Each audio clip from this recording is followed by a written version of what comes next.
9 seconds long. Holy. Wow.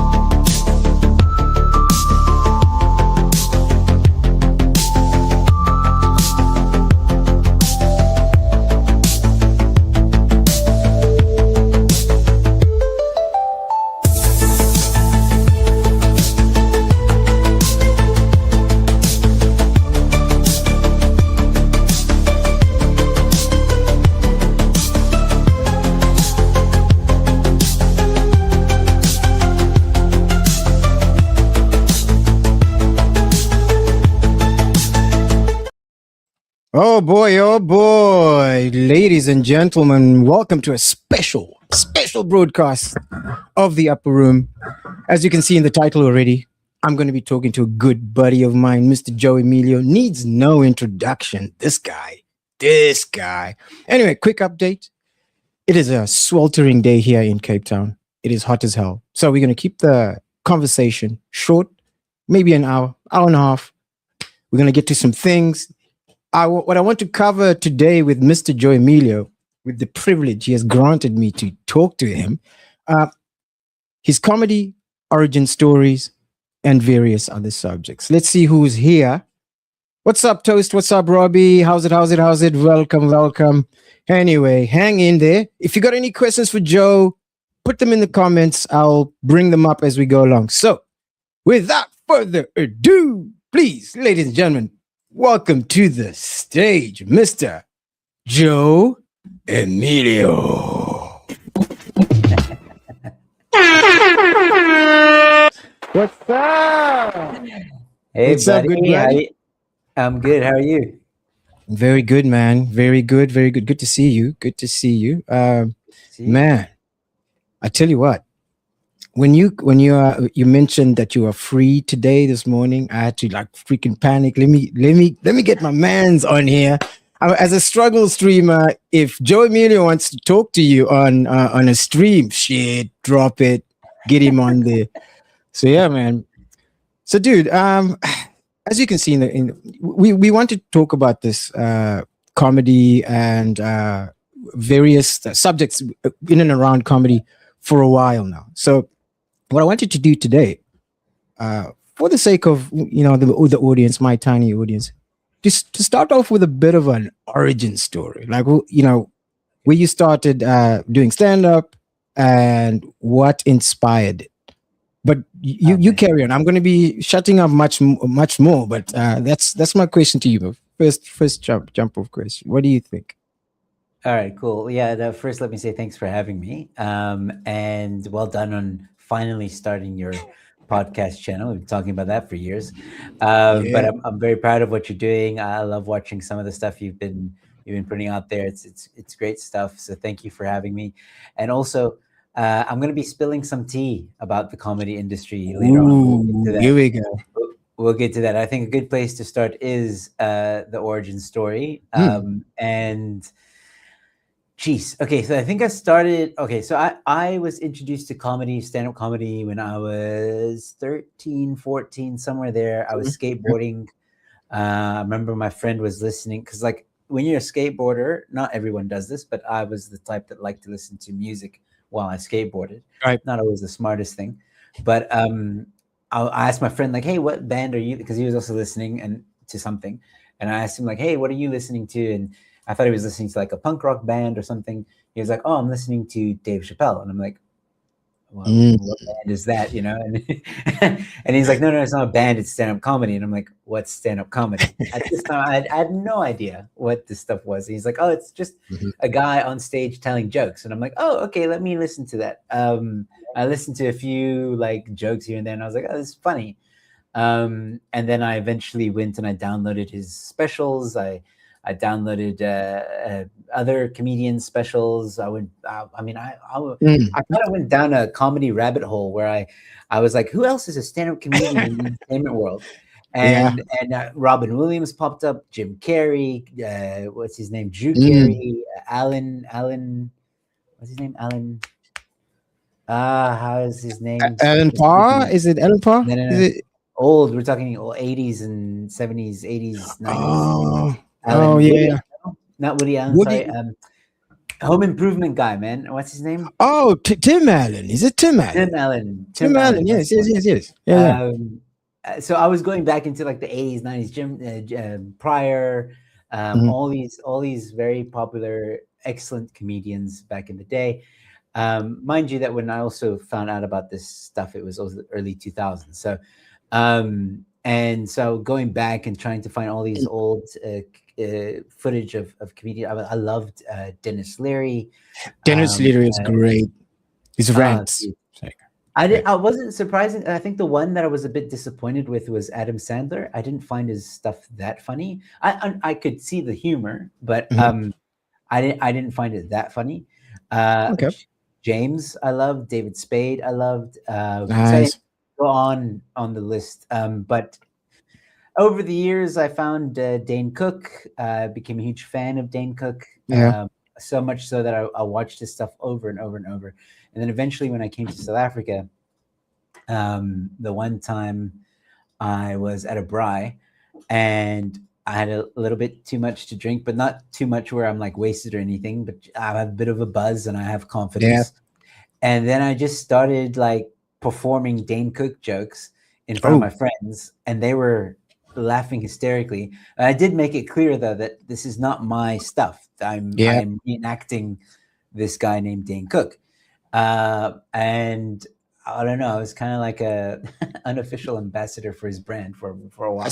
And then eventually I did this at 2 different braais. Right.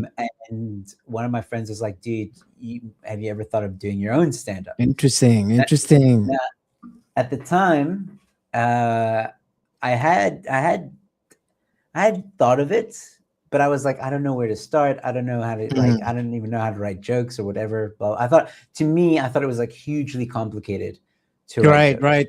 So it's like okay, good. Like a huge daunting thing. Like I'm gonna suck. It's not for me or whatever. But then I studied theater, and realized like, okay, the theater stuff that I'm learning is a great way to kind of catapult me as a stand-up comedian, because I'm learning a lot of stage stuff. And I'm learning how to write a script. I'm learning how to produce. I'm learning how to run a show. All that stuff, all the stuff that I didn't know about before, I'm now learning. And I'm like, oh, this is great. This is a great way to. And then when I was studying theater, that's when I started writing my own jokes. And I remember the first time, I always give this guy credit, Nathan Brooks. Nathan Brooks, yeah, I think you've met him. I've met him once or twice. Good. Yeah. First time I ever performed was at his house. It was just me and him, and I said, "Yeah, I'm thinking about doing stand up." And he's like, "Okay, well, have you been writing?" I said, "Yes." He's like, "Oh, okay, perform." And I was like, "Okay." Now I hadn't practiced anything, so I'm just going off memory, and I'll never forget his reaction. Was like, "Dude, that sucks." Yeah. That's a true friend. But he did say, I see the potential though, and you should keep writing. Right. And that was what I needed. And then a few months later, as my term was coming to an end in college, or not term, sorry, as the semester was coming to an end, like I was finishing college, I was going to graduate. I decided, okay, I had found a place in Belleville to do stand-up comedy. My friend organized it with me. And we did stand-up, and then that went very well. That was the first time doing I think I did 20 minutes, 20 minutes. One of your first sets was 20 minutes. Yeah, that's impressive. I had to, because it was just me and my other friend. And it was just me and him on the lineup. And we thought, well, if we're going to charge people like 10 Rand or 20 Rand at the time, we got to give them a show. Something. Right? Yeah, that's right. Fair enough. So did about 20 minutes. The day after that, I think I still have footage of that show. Oh, my word. Very, very Dane Cook-esque, if I can put it that way. I think it's with every comic. You have your ambassador sort of emulate comic. But go ahead, man. The stuff I spoke about was my own, but the way I was acting and performing was very on his energy level. But then the next day I went to Stellenbosch because there was an ad for open mic night.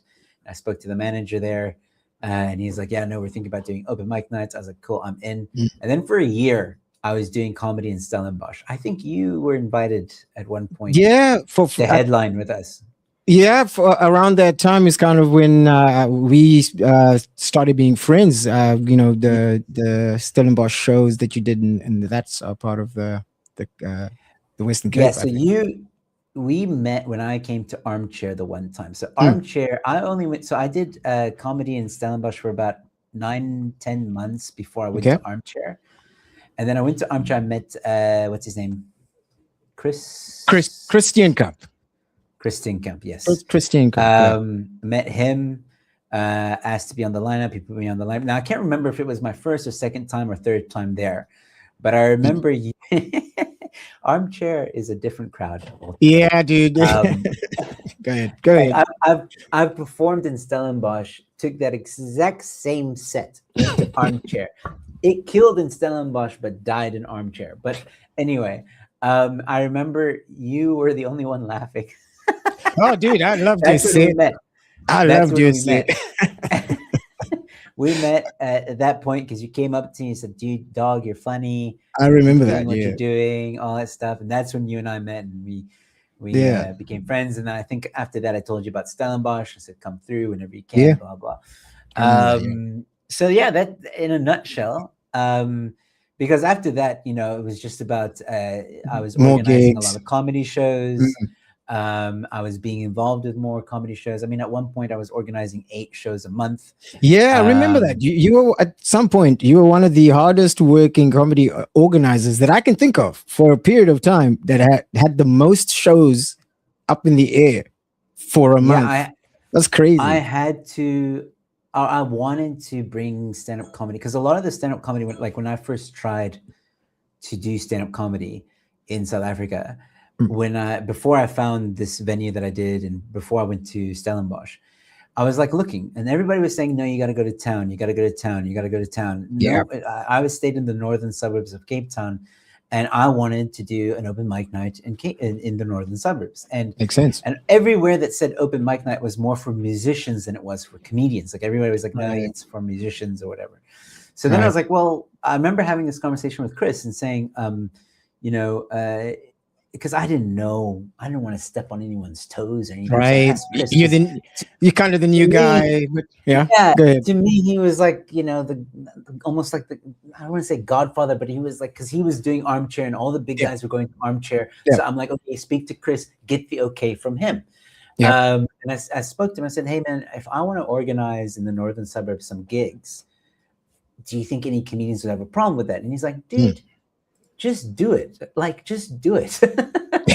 and that's what I did. I started to organize a number of gigs. At one point, like I said, it was 8 gigs a month. Trying to organize gigs where comedians get paid, trying to organize gigs that pay me. For a while, obviously, I didn't make much until I started Comedy Cartel, which unfortunately is no longer with us. And the Comedy Cartel was supposed to be the agency because Joburg had what's it called, Whacked. KZN had Comedy on Fire or something like that. Yeah, this was Robbie Collins and that group of comics from the Durban area. Yeah, so those 2 brands were also companies and agencies that promoted / got comedians corporate work and stuff like that. So the Comedy Cartel was supposed to be the Cape Town version of that. I wanted to build that. And I had a nice website. I had a few comedians signed on. I was just starting to get into the corporate world as well, handing over comedians. I think I got 1 comedian a gig. And this was just when it started out. But the problem is COVID happened. Right when it was starting. Yeah. That. Yeah. Yeah. we were getting so much momentum, man, and it was doing so I well. remember that. I remember that. Yeah. Yeah, go ahead, man. You go ahead. No, it was doing so well, and it was getting so much momentum. I was making money, not a lot of money, but I was making money. But I was also making sure that comedians got paid, because okay, I'm happy to share this knowledge with any up and coming comedians that are listening to this right now. Number one, if you get into a business relationship with a venue owner, it's always a partnership. Okay. Either one party must do more of the work. And here is the system that I had before, unfortunately, lockdown happened, which was super fair and fun. So you go to a venue owner. Okay, you have a bit of a conversation. First of all, make sure that the venue is comedy friendly. All right, don't make sure there's no pillar in front of the stage or something like that.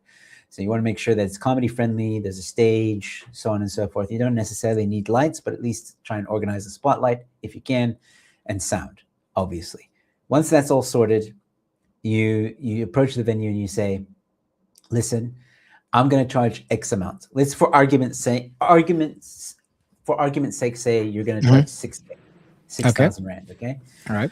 So that 6,000 rand is to pay yourself and the comedians. So you can literally say, okay, my headliner is going to be 1,002. My host is going to be 1,002. My support is going to be 1,000 or 900, anywhere between there. Right. And maybe if you have another act, a guest act will be 500, but you never pay the open micer. Nobody should pay an open micer. Open micer gets the opportunity to be on stage. Right. So there, you've got your nice little lineup there. Most comedians, even the well-known ones, will accept that rate. Yeah, that's pretty fair. fair. Yeah, and if you could go higher, awesome. I mean, if you want to ask the venue for 7,000, 10,000, that's up to you. But you make your little comedy budget. What's ever left is for your business expenses and you.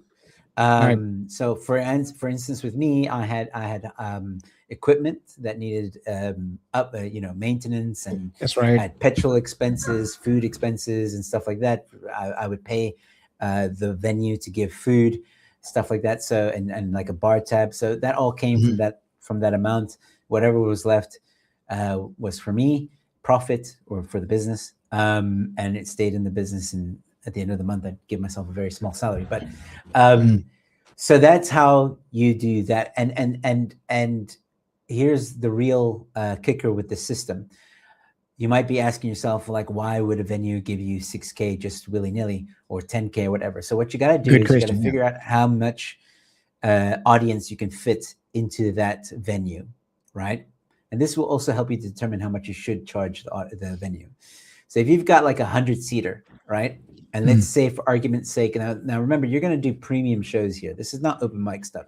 This is premium. You're going to bring the creme de la creme of South African comedians to be at the show. So you can charge upwards of 100 rand, 150, 200 rand, depending on who you have on the lineup, right? Now, if you have 100-seater venue, for example, and you charge 200 rand a pop, that's 20K. That's a lot of money. But so you could tell the venue, okay, cool, I want 15K from you. Okay. Then you tell the venue, I'm going to help you. I'm going to help you or sell the tickets and all that stuff. But tickets must be sold at this venue as well. We'll do tabletops. We'll put up posters and all that stuff. But the majority of the selling has to happen at this venue. Why? Because you are booking off that one night of that of the calendar month. It's at that venue. You're going to turn it into a comedy night for 29, 30 days of the month. There are people walking in and out of that venue all the time. If they're a cafe or whatever, right? Those waiters that work there, the manager, whoever, need to sell to everybody. One, it's you're getting customers to come back, which is repeat business. Two, you're making sure that your venue is going to be full and on a specific time or day in a month. You know that if you sell out, number one, you get your money back that you paid me, right? Absolutely. Because what you do is you tell them, like, that money, that ticket money goes to you, goes to the venue. Mhm. So that's why I say, like, if you have a venue that seats 100 people, you charge 200 rand, it's 20K, right? If you say, Mhm. I just want 15 of that 20, the venue thinks, okay, I make my money back, and just off ticket sales alone, Right. I can make an extra 5K. All right, Joe's paid, Mm. and I know I'm going to have 100 people at this venue eating and drinking. It is a Yeah, win-win for everyone because that's I right. know I'm getting paid. The comedians are getting paid. There's going to be a full house, right? Right, right, right. And everybody in that relationship is a win-win for both parties. That's If you perfect. have a venue that is willing to do that, it can be the most beautiful. And I had that. I had that with Yeah. No Ordinary Burger. Yes. We had that relationship. It was working. And that Chef's was a kitty. great show We had too. we had full That was house almost every. I think there was one night we had 50% sellout. And I was mm, still able to pay comedians even at that, because again, just because you have a venue that has 60 or 100, you don't tell the venue, well, you're gonna be able to, like, if you sell for 200 rand a ticket or whatever, you don't right, tell right. them 100 rand ticket. You don't tell them, like, I'm going to take all of your seating money. You leave a little bit for the venue, and Of also you course. leave a little bit because you may not sell out. So you want to True. get that nice little balance where,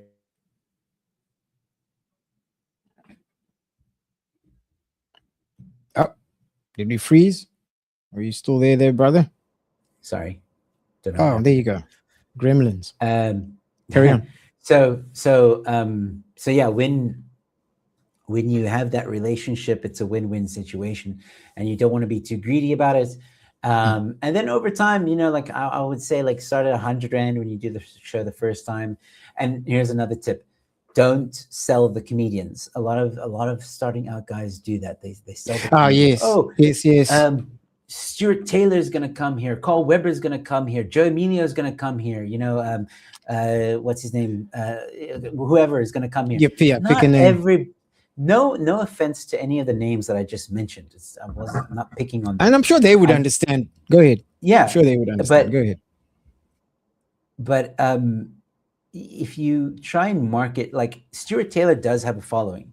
I have a following. There's other comedians that have big followings, but it's not on an international level where if you say Trevor Noah, then everybody's just going to know, right? Right, There's right. certain comedians that have that pull, and then there's Mm. certain comedians that are very talented but don't have that pull because they're still getting there, or they have a specific pull within a specific Niche or market. something like that. Right, So right. so rather market the night itself. This is a comedy show, a comedy club night. You're going to have fun. You're going to laugh. It's the great Mm. comedians. It's the greatest comedians in Cape Town, blah, blah, blah, blah, blah. Sure, maybe you'll get lucky and there's an international act that you manage to Yeah, book. And you could try and say, like, oh, so from USA is coming, in one of your social media posts. yeah. But when people are walking in and out of the venue, and your waiters or yourself, is trying to market on social media, whatever, you hammer it that it is one of the best nights in Cape Town or wherever you are, Durban, Johannesburg, doesn't matter. This is one of the best nights to be at for comedy. That's what you market, the comedy night. And you can say we're going to have some of the best comedians in South Right. Africa here, but that's the difference. You have to deliver on that. And so many guys that start out and start organizing shows market it that way, and they Mm. bring the whole lineup as open micers. What are you doing? Yeah, What? that's. I don't know. That's a trend. That's, I don't know. It's not good for business. I don't know how you push that, and how do you stretch We that long no. term? It doesn't You make know sense. what? We had that venue once. It's closed down now. Nomad. A lot of Mm. people were raving about that venue, and all the open micers were raving about it because it was the venue that allowed them to host. It was the venue that allowed them to headline. It was the venue that Right. allowed them to do all the things that, and look, there's a time and space for that. Absolutely. I mean, I ran an open mic night, and I wanted to give guys a chance to host To and host, all yeah, that. yeah. But you need to build them up to that. You can't just trust that this guy's going to be able to host well or whatever. And especially when you market a show that's the best of Cape Town has to offer comedians, Right. and then you have a whole lineup of open micers that don't stick to time. Their jokes are not refined, Yeah. Poor mic skills, poor stage presence, poor, like the majority of that lineup was like that. And I'll tell you something.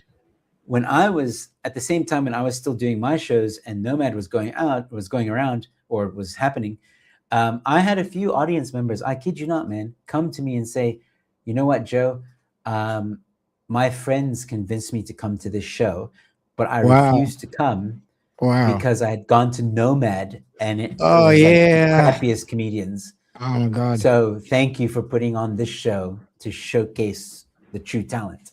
This has happened 3 times at least. And that's the damage you speak about, right? Like if you do not know what you're doing, either you need a mentor, someone like Peter or me, or someone pious, or any Carl Weber, anyone else that's organized shows that knows what they've been in the industry for a while, for a little bit, know what a good show is.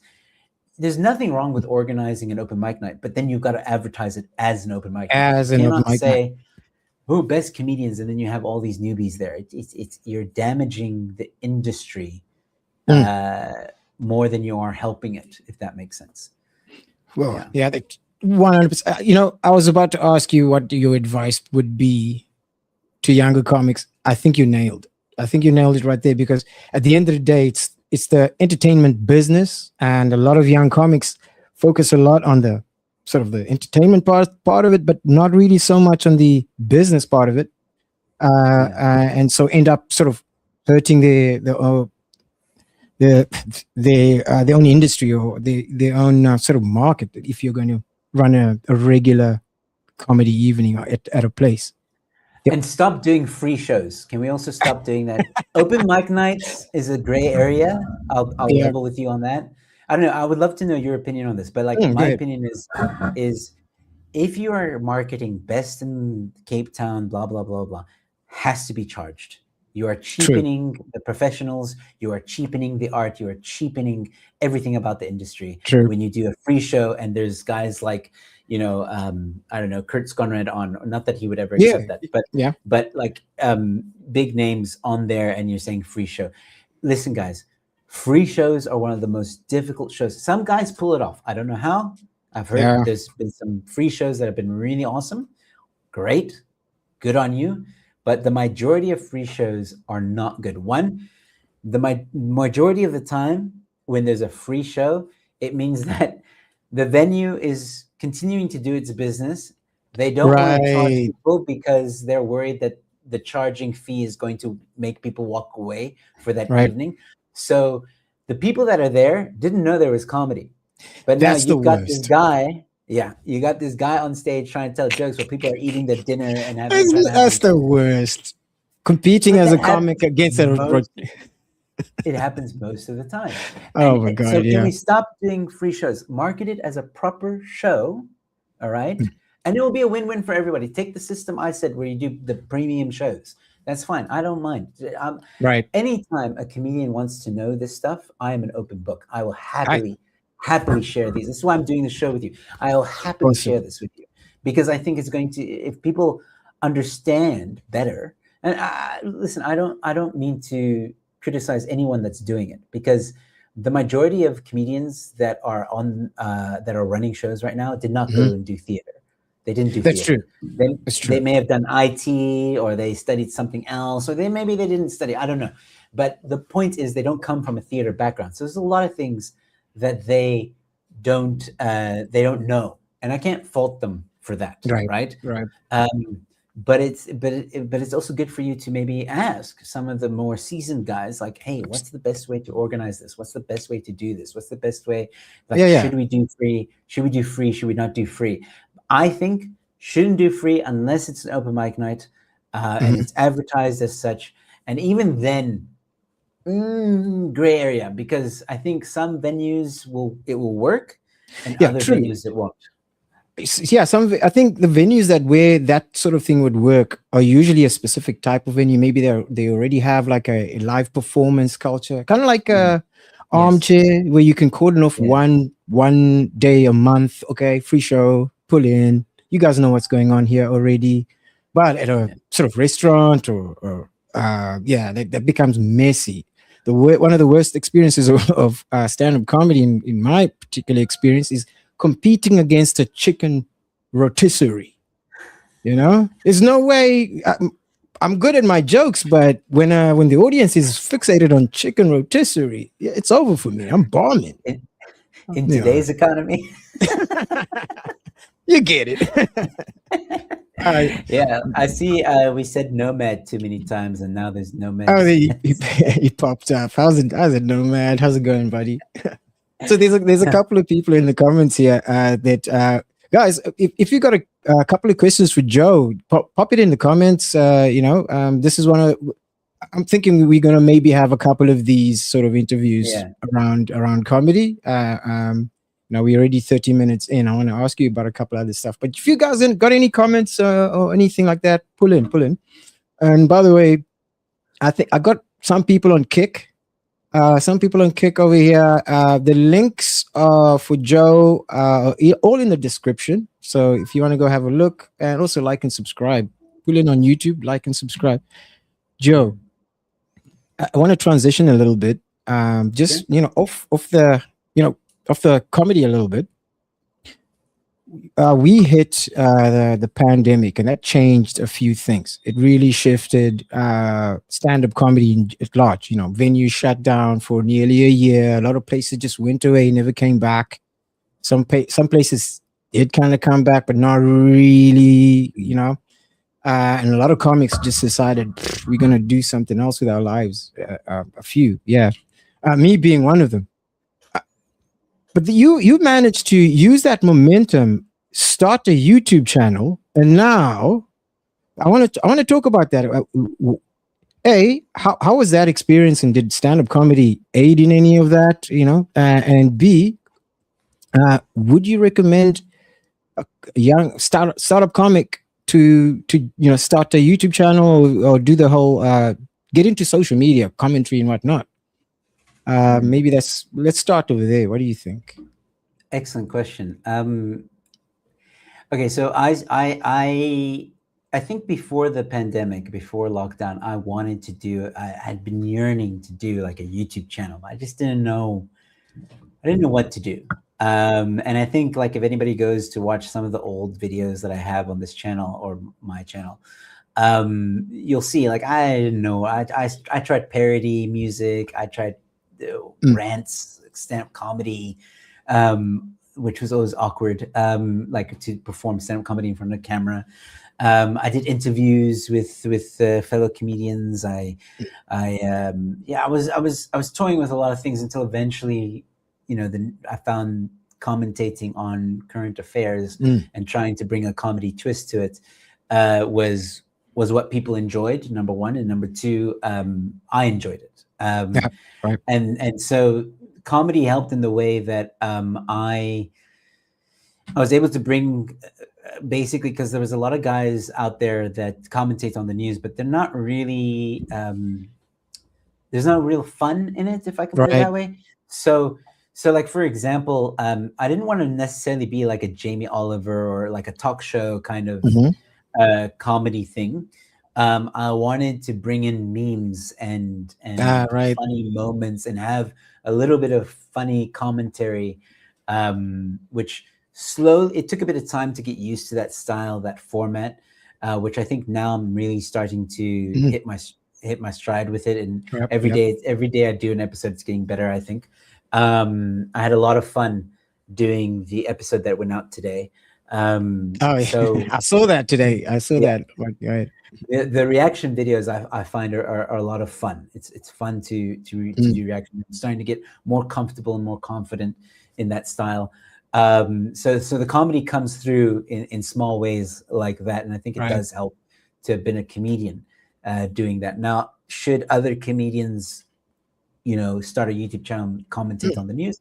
Sure, if that's what you want to do. But not every comic is politically savvy or stays up to date with the news. I think that's for some reason a go-to for a lot of comedians.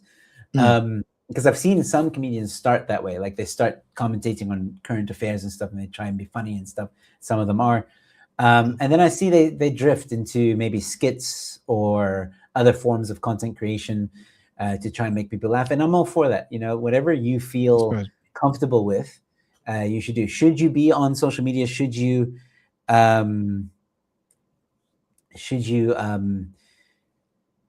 embrace it like that? Right. Sure. I think you should do whatever you're comfortable with. And I think you should be on social media in 2026 now. Yeah, It's digital it's age. pretty. Yeah, I mean, what are you going to be saying? What are you going to be promoting your shows using pigeons? I mean, you have to be on some social media and whatnot. But you're right. Just a bit more on that. Injecting comedy into social commentary, and what has been sort of your biggest challenge in terms of, apart from trying to figure out where you fit, but in terms of content creation, what has been your biggest challenge? Picking on what, how do you pick what sort of commentary or what topic you're going to cover for the day? Is that a challenge at all? I think I've asked you two questions at once there. It is difficult. Sometimes it is. Sometimes the news and current affairs is very slow. I do find myself sometimes wondering, what am I going to talk about?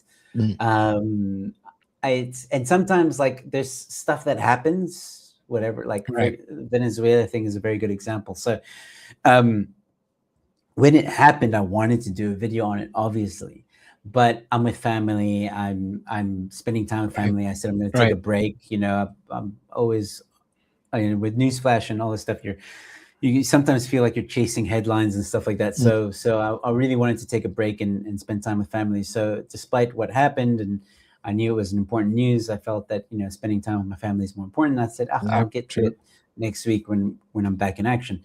And then sometimes by the time you get back to it, either the story is developed further or it's old news. And when it's old news, that becomes difficult, because there are some things, like with old news, that I feel like maybe people didn't have a specific angle with it. So, like, for example, something might happen and I feel like, okay, I've heard other people talk about it, but nobody's actually spoken about this aspect of it, So I do it anyway, hoping that people will latch on to what I've said or the video itself and be like, oh, okay, this is an interesting take. I didn't hear this one before. Or, I like your take on this one, or whatever. I have had people complain in the comment section, like, oh, a lot of your stories are old news. And I said, well, I'm not necessarily a breaking news platform. Right. And two, like, I've got my own life. Like, I still have, YouTube is not what pays the bills. It helps. I do make money, but I mean, I'm not making, bucket tons of cash here. Not yet. Not yet. It's nice pocket change money, and it's a nice hobby. But it doesn't pay the bills. I wish I could do full-time YouTube. Then you would see, a lot more of me. You would see a lot more of me on social media, a lot more of me on YouTube, a lot more of me doing the breaking news stuff. I do what I can within my means and my resources. And yeah, so it is challenging. That part is challenging. It's challenging to also find stories that I think the average South African is interested in. That's also something I find quite challenging.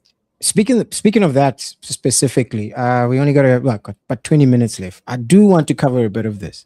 One of my favorite interview series that you had was the Kifness and the Stellenbosch Gardens interview that you had. If I were to say, one of the beautiful things about that particular interview, I'm going to link everything below. You did an interview of a young lady outside the Stellenbosch Gardens who was protesting. Now, the interesting thing about that interview is that you were asking simple questions. You were asking simple, direct questions, and you were using the Socratic method, where you were just going down. Just walk me through the reasoning and logic that your ideology of why you are here. And I found that quite fascinating. Is it? Maybe it's a broad question. What has been your experience on with that sort of interview style is, I don't know if it's an interview style. It's just common sense seeking. Would you say? How was that experience? I don't know if well, it wouldn't be the first time I did something like that. I want to do more of those kinds of videos, but again, resources and time is a problem. If I was a full-time YouTuber, I'd probably do way more of those kinds of interviews. But I went there because I saw that the protest was happening. Well, first I saw that there was a protest against Kifness that had like 5 protesters, and then someone forwarded me the poster and said they're going to do it again. And I was like, okay, well, this time I'm going to try and be there. And I went there, and look, I really wanted, like, as much as they think that, or people think I had like alternative motives, I really was curious. The pressing question for me is, please prove me wrong about Kifness and his racism. Like, show me, how is he racist or Islamophobic or whatever? What do you think? What are the things that make you think that he is those things? That's kind of where I wanted to come in. And we get there, and we see it's not a lot of people, but we're like, okay, cool. Let's just go and approach. I actually approached one protester who wasn't keen on being on camera, and I said, I respectfully said, that's fine. And then she's the one that pointed me to Wendy, and she said, Wendy, come here.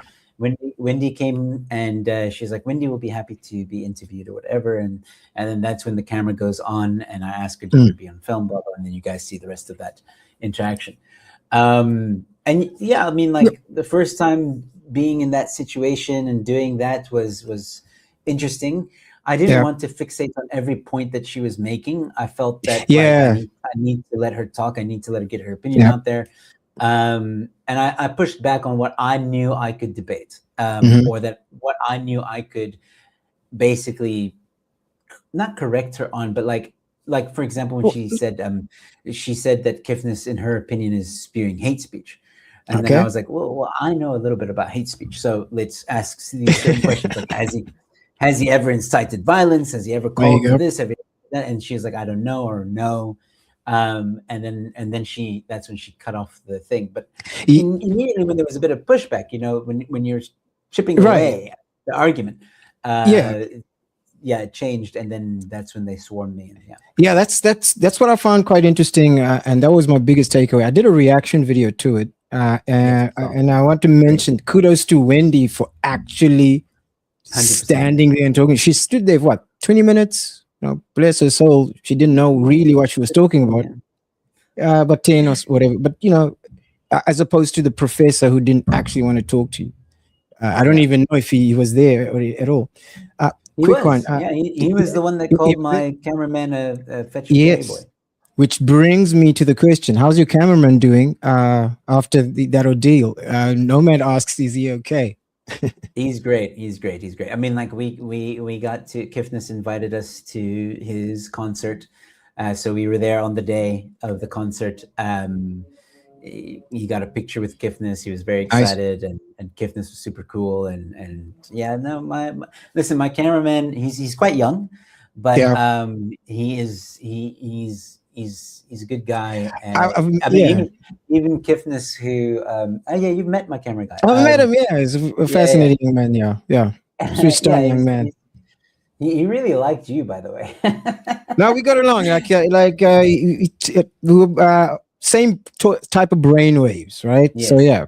Also, he's got a mind of a comedian, if I would say that. He's got a mind of a comedic timing. But anyway, so when I saw what that old man said to him, I was a little bit frustrated. I called him Professor Shitcake, but I don't know if he can call somebody one of those racist terms. I can call him Professor Shitcake. Anyway, but those are my words. I'll own my words. So, Joe, I think I don't want to take too much of your time. I did want to touch on some things that's more generic stuff. Are there any topics in South Africa right now, as a comic, that would be a powder keg that you probably shouldn't touch? Maybe social, political something, or yeah, like, are there any current topics, do you know, that you can't touch? Apparently, you can't touch this topic about Kifness. Apparently, you can't touch that. Yeah, it's a big no. I was told that there's another call to cancel me in the comedy industry, which I was like, Oh, really, boy. really? I mean, are we gonna go down this road again? Yeah, the you know, there's a real issue in South African comedy industry of gatekeepers, or people who think that they're gatekeepers, who can decide whether you are worthy of being on stage. It's the same thing with this guy that was doing this protest, who was saying we need to vet the artists and stuff like that before we bring them on stage. The same kind of mentality is cancel culture. Like, you know, you ask, like, is there anything we can't talk about? Well, it's subjective, right? I mean, like, right. You say that certain individuals are a bad look for the Islamic community, and then all of a sudden you're an Islamophobe. If you say BE and you know, 145 race laws, now you're an alt-right wing crazy nutcase.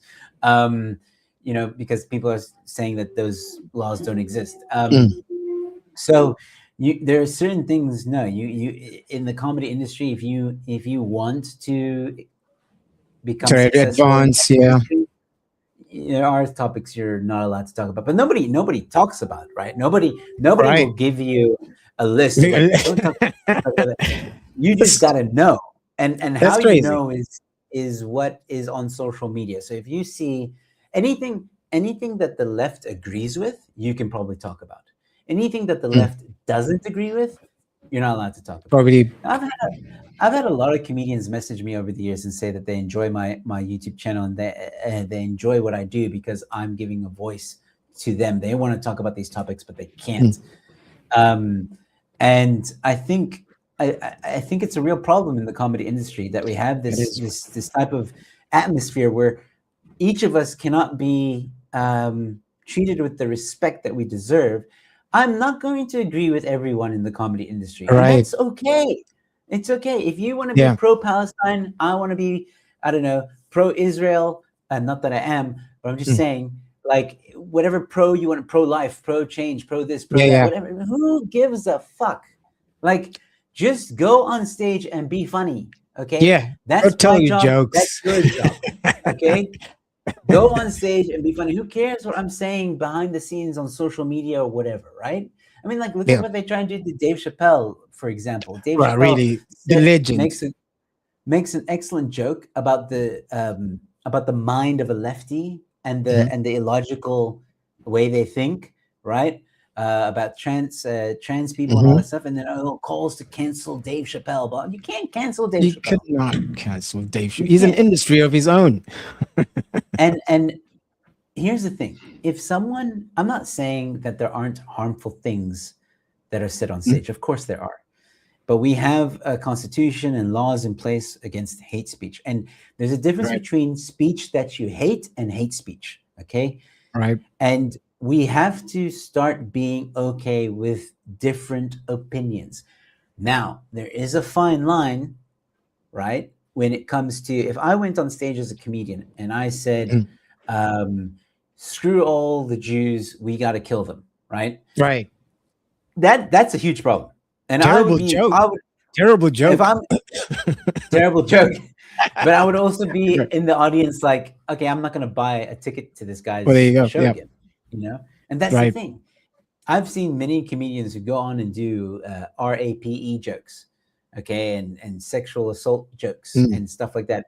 Crowd doesn't laugh, right? Dead silence. And if that comedian had to go and do another show, right, there'd probably be no one at his show because the market chooses, you know, and I don't like those kind of jokes. I don't think they're funny. I'm not going to go to that show. That's how cancel culture or cancel works. Right. The market will naturally do that. If people don't want to listen to this entertainer, they won't buy tickets. But we as entertainers cannot be the gatekeepers to decide who is worthy to be on the stage and who isn't. And I'm not the only one who thinks this. There's another comedian who was very famous, very in my opinion, he wasn't controversial, but they called him controversial. John Vlismas. I'll never forget. I'll never forget. I did a Savannah, what was it, Comics Choice Award thing, newcomers Comics Choice Award in 2014, 2015, somewhere there. And I'll never forget. I met him backstage, and I went to him, and I was trying to be polite. I was trying to I didn't know. This is the first time on this major competition stage. Right.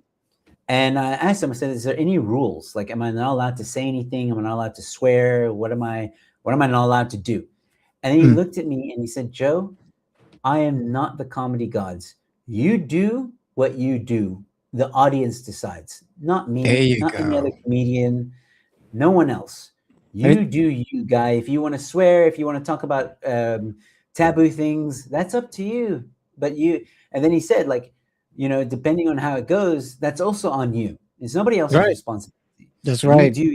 And he's not, and he also said he's not someone who's going to censor comedians. And I took that to heart, because when I ran my open mic night, I had a lot of guys that were not funny, that spoke about things. Even audience members coming to me like, how could you have this guy on your stage? Yeah, and I'm like, right. Well, we don't vet them, because it's an open mic night. And secondly, I'm not going to censor guys. If they want to swear, they can swear. They need to learn.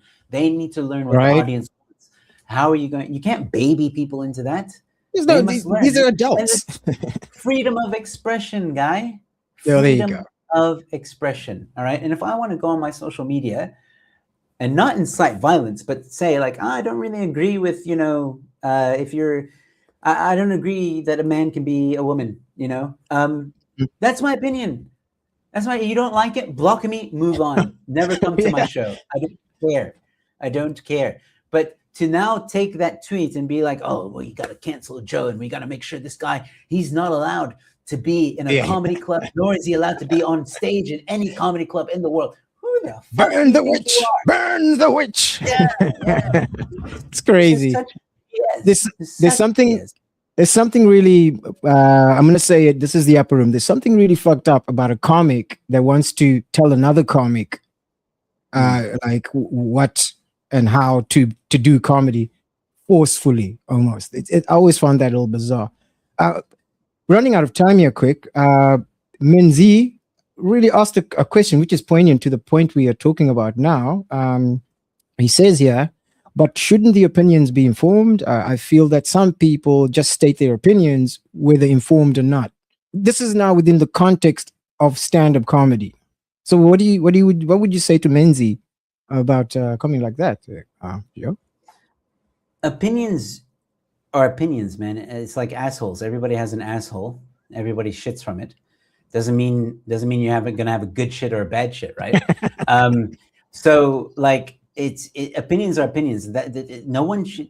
That opinions are by nature either wrong or right.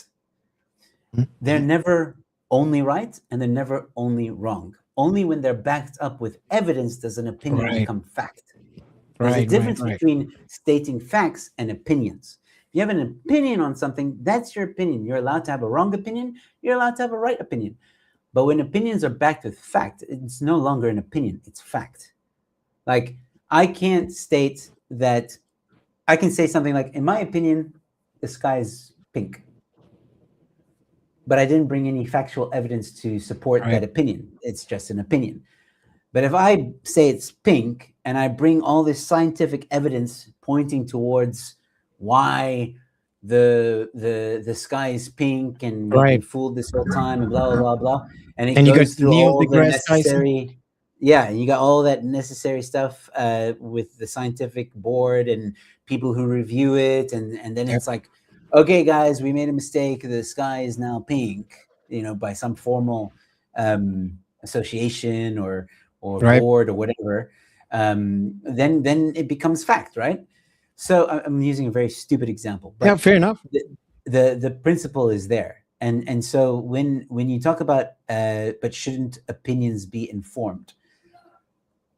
Opinions, I I think that's a bit of an oxymoron because an Right, opinion that's informed is a fact. Should be a fact, right? Just as you broke it down. Okay, Menzi, I hope that answers your question. Menzi is one of my buddies on Facebook. Welcome, like and subscribe. I don't see your subscription on my thingy. All right, cool. He always asks some poignant, tough questions, but this wasn't. No, it's a good question. No, I thought it was a good. I thought it was a good question because that's the thing. Like it's very important. Like we're also censoring opinions now. Like opinions aren't fact. You know, there's a difference between like someone stating a fact, someone arguing with that fact, and then trying to make their argument that isn't factual actually be fact. That's a lie. Right. That's fraud. That's at the moment, misinformed.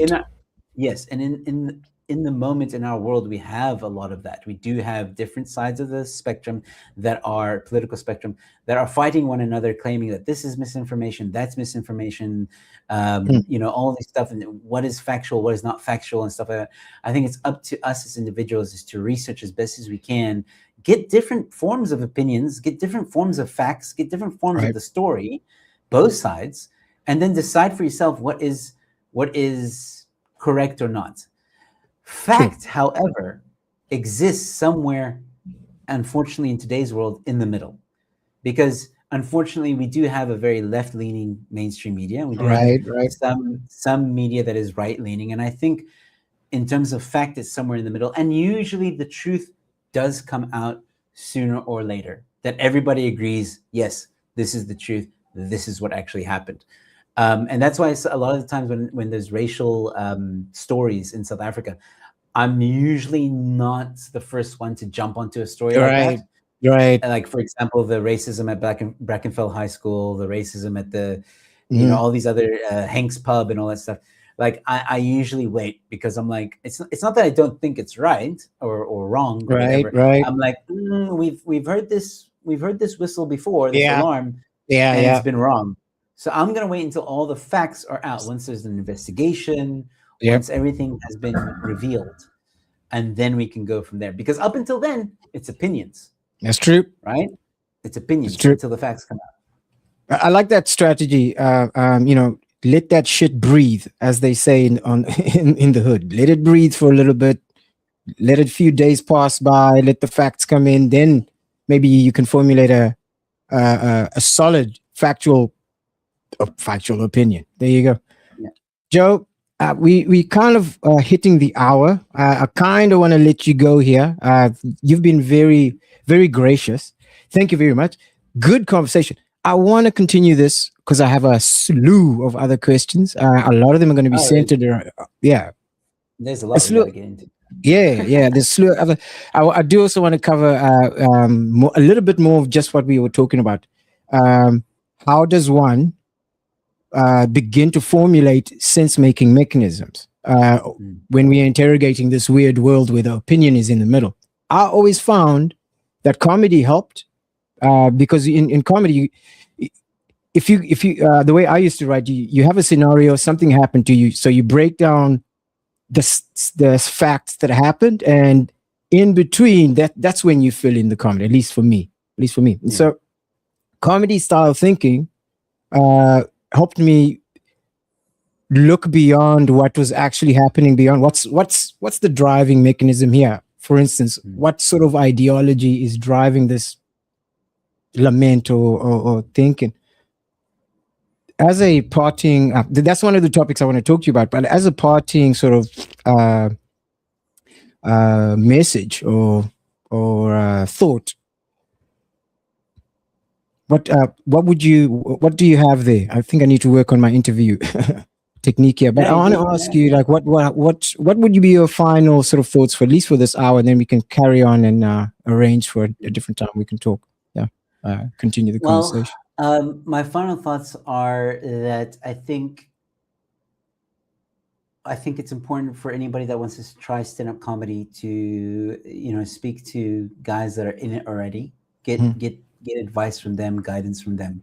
If you want to run a comedy show, get advice from your more seasoned guys that run good shows. Okay, not the guys that are running a show necessarily, the ones that run good shows.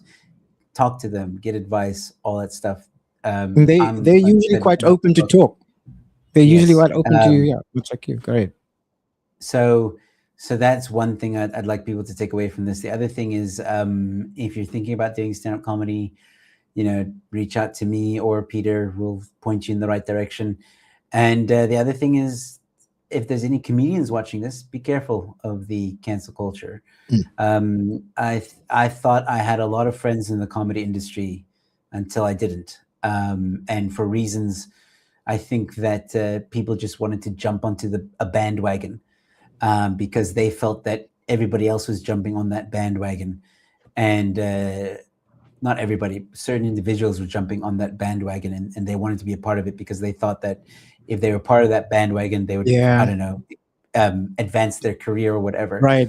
More gigs, more pay, whatever. Yeah. And it's evident that didn't happen. So, me as someone who has contributed a lot, I think, to the comedy industry, to be treated the way I was very unfair. But to anybody who is in the comedy industry, starting out, just do you, man. Just keep doing you. Keep on going. Keep on doing those shows. Only worry about the audience. Don't. Yes.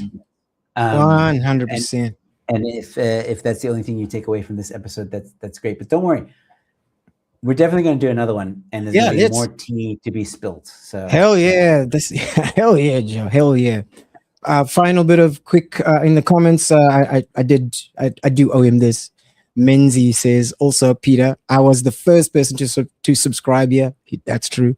How dare you put me on blast like that? My apologies, big dog. My apologies, man. Actually, Menzi, you should come on to the show at some point. But yeah, Joe, thank you very much for this. This was great. Certainly we got to do this some more. And all of you in the comments, I've bookmarked everything. I'm going to be asking Joe all of the questions that you've put up there. And yeah, Joe, it's been an hour. Thank you very much. Thank you. And one more thing. I've put all your links and everything in the description below. But from what I can see, what I can gather, everyone in my audience knows you already. So yeah, so that's a good thing. And yeah, kudos to you. It's 2026. I've been watching you work over the past 5 years. Inspired me to start this thing, the Upper Room. And yeah, I love it. Yeah, thank you very much. You're a wise man, inspired by you. Anyway, ladies and gentlemen, allow me to land this plane. Give it up for Joe Emilio, everybody. And we shall see you very soon. Very soon. Just watch out for the subscription and the notifications. Cheers, guys.